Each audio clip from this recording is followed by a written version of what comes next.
আন্তর্জাতিক ইসরায়েলের মাটিতে ৩ দফায় ১.৫ শতাধিক মিসাইল হামলা চালিয়েছে ইরান। প্রতিশোধমূলক এই হামলায় এক ইসরায়েলি নিহত এবং ৪০ জনের বেশি আহত হয়েছে। হামলার ভয়ে শুক্রবার রাতে বাংকারে অবস্থান নেন ইসরায়েলের প্রধানমন্ত্রী বেনিয়ামিন নেতানিয়াহু। এর আগে ইসরায়েলের হামলায় ইরানে নিহত হয় ৭৮ জন, আহত ছাড়িয়ে গেছে ৩ শতাধিক। আগুন জ্বলছে মেহেরাবাদ আন্তর্জাতিক বিমানবন্দরে। উভয় পক্ষকে হামলা বন্ধের আহ্বান জানিয়েছেন জাতিসংঘের মহাসচিব অ্যান্টনিও গুতেরেস। শহীদ আরাফাতের ডেস্ক রিপোর্ট।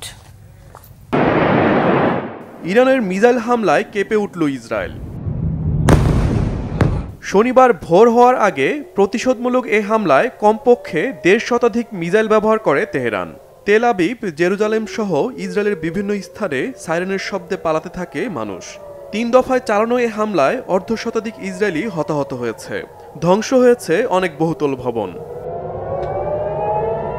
হামলার শঙ্কায় শুক্রবার রাতেই বাংকারে অবস্থান নেন ইসরায়েলের প্রধানমন্ত্রী বেনিয়ামিন নেতানিয়াহু ও দেশটির প্রতিরক্ষা মন্ত্রী ইসরায়েল কাজ। পুরো পরিস্থিতি পর্যবেক্ষণ করেন তারা। ইরানের পক্ষ থেকে জানানো হয়েছে বিন্দুমাত্র ছাড় নয়। মধ্যপ্রাচ্যে অশান্তি তৈরির নেপথ্যে থাকা ইসরায়েলকে আরও কঠিন জবাব দেওয়ার হুঁশিয়ারি দিয়েছেন ইরানের সর্বোচ্চ নেতা আয়াতুল্লাহ আলী খামেনি। ইহুদিবাদী সরকার একটি গুরুতর ভুল করেছে। এই ভুলেই তাদের ধ্বংস ডেকে আনবে। ইরানের সশস্ত্র বাহিনী, অন্যান্য কর্মকর্তা এবং জনগণ আমাদের পাশে আছে। আমাদের ওপর হামলা করে ইসরায়েল একটি যুদ্ধের ডাক দিয়েছে। এই অপরাধের শাস্তি নেতানিয়াহু প্রশাসনকে ভোগ করতেই হবে। এর আগে শুক্রবার ভোররাতে ইরানের পরমাণু স্থাপনা, ব্যালিস্টিক মিসাইল স্থাপনা, সামরিক ঘাঁটি ও আকাশ প্রতিরক্ষা সিস্টেম লক্ষ্য করে হামলা চালায় ইসরায়েল।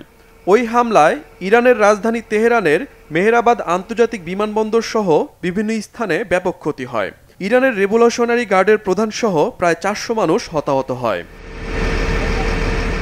ইরানের মাটিতে ইসরায়েলের হামলার দায় নেয়নি যুক্তরাষ্ট্র, যদিও ইরানকে পরমাণু চুক্তির জন্য চাপ দিচ্ছেন ডোনাল্ড ট্রাম্প।